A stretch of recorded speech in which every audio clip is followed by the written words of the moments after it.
Hey everybody. Well, last time I talked about some things that Paul said that he had to give up in order that he could have Christ. He had to give up the things that he had done in the flesh. And many people think that the things that we've done in the flesh are all the evil and bad things that we've done, and not that it's a bad idea to give up those things, but that's not what Paul had to give up. He was talking about the good things that he had done.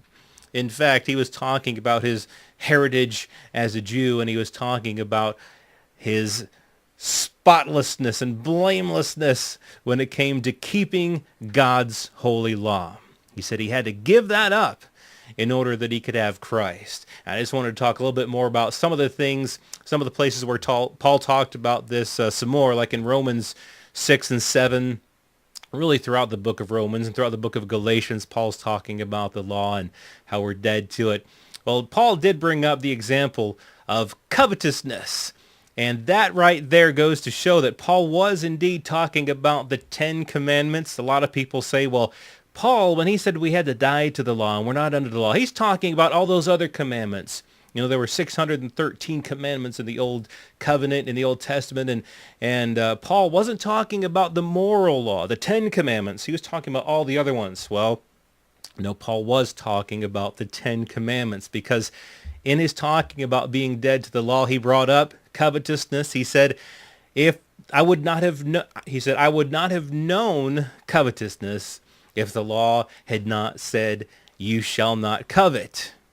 Now, so Paul now knows what coveting is. Does that solve the problem? Of course not, because the law did not come to solve the problem. The law came to show what the problem was. And in fact, here's what Paul said about coveting and the law. He said when he found out what coveting was, not only did the law not help him to not covet, but the law actually produced in him all manner of covetous desire. That's what Paul said, the law about coveting, you shall not covet. That's what that law did. Paul says in the same passage, he says that through the law, sin increased. So if you want a revival in the church, if you want a sin revival, preach the law. Keep on preaching the law. Sin revives through the law. But through grace, righteousness, and life abound. So if you're looking for life, get yourself out from under the law and turn yourself over to God's grace. And the truth is that for believers, we who are in Christ, we are under grace. So it's more of a mindset that we need to get fixed. You know, we need to realize that in Christ we are under grace. We're not under law.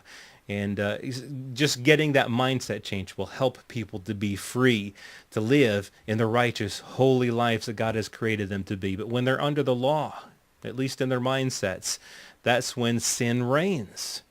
But when grace abounds, righteousness and life abound.